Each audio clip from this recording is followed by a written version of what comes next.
हाँ सीधे पेदर पेदर पकादर का सबको पेदर पेदर हेदरियो बाबू सबको पहरियो सबक पहिरियों बिलो आहे साईं बाक़ी छा आहे? इहो जंहिं बिलो बिलो न आहे। बिलो ही बिलो आहे पर हे त साईं माण्हू आहे हिते बिलो त कोन्हे। हां हेॾे हेठि पढ़ा वॾी हा बिली आहे बिली आहे पर हिते बि माई आहे बिली त न आहे साईं। पुट हिकिड़ी ॻाल्हि कई तोखे बि ख़बर आहे मूंखे बि ख़बर आहे दुनिया खे ख़बर आहे त बिलो ही बिलो आहे। हा फोटू हुजे हा त हर को सम्झी वञे सही अनपढ़ माण्हू बि पढ़ी वञे हा सही। त फोटू बिलो आहे त बिलो आहे सही। सभु ख़बर आहे बिलो खीर पीअंदो आहे बिलो गोश्त खाईंदो आहे सही हर को सम्झी वियो हर को गोश्त लिकाए रखंदो आहे खीरो लिकाए रखंदो आहे उनखो हा। जॾहिं बिलनि वारा कम माण्हुनि शुरू करे ॾिना आहिनि त असां अॼु ॿारनि खे होशियार कंदासीं त पुट बिलो ही बिलो आहे।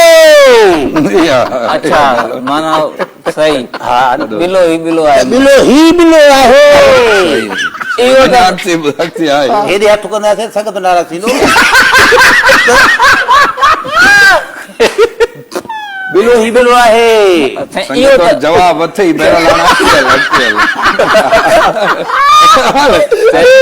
मूंखे ॿुधे भाई सही ॻाल्हि इहा आहे तोखे हे त थियो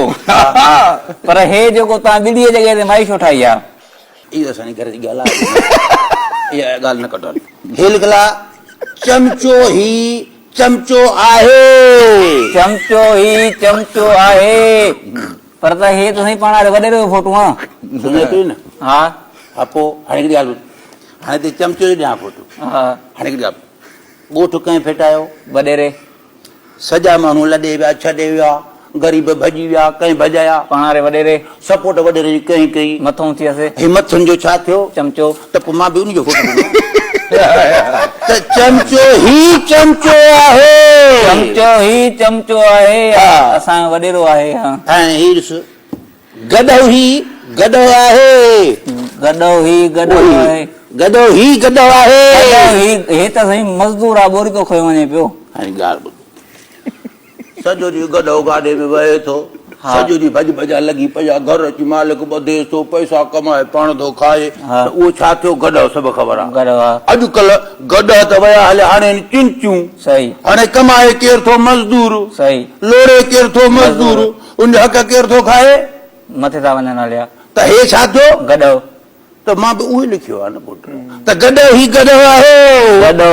आहे माना गॾ वांगुरु कमाए थो पर हुनखे हक़ नथो मिले ठीकु आहे त वरी गॾो थियो ठीकु आहे हाणे पुट हे ॻाल्हि